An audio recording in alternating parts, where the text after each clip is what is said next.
Station area युवा committee के साथी सब राम युवा कमेटी के प्रवेश द्वार से राम टावर भैर के जिम्मेवारी अपने सबके भेटल है। कोई जिम्मेवारी के पूरा करने में हार्दिक अनुरोध करे। मनोकामना युवा कमेटी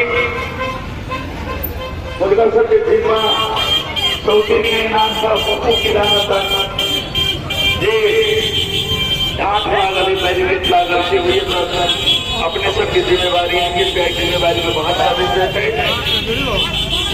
जनकपुर जेसीस के साथी सब राम युवा कमेटी के प्रवेश द्वार से उमेश शाह जी के घर है। अपने सबकी जिम्मेवारी में कोई जिम्मेवारी के जो साथी सब मिलते हो उमेश शाह जी के घर से कमेटी के प्रवेश द्वार है। गुरु देवी राम टावर से कमेटी के गेट है। गंगा सागर छठ पूजा समिति राम टावर से कमेटी के गेट है। अवध मिथिला फाउंडेशन सौतिनिया इनार से पप्पू किराना है। जनक युवा क्लब के साथी सबके साबिके के जगह संस्थान के आगे वाला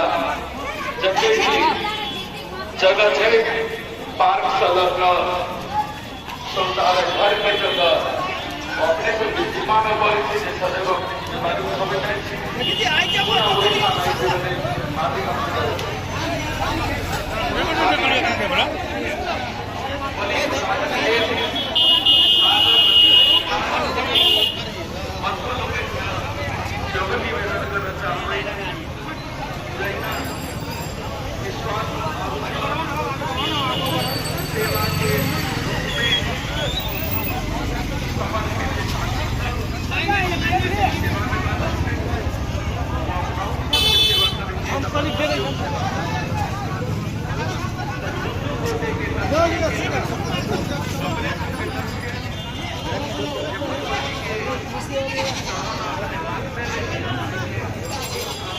Thank you.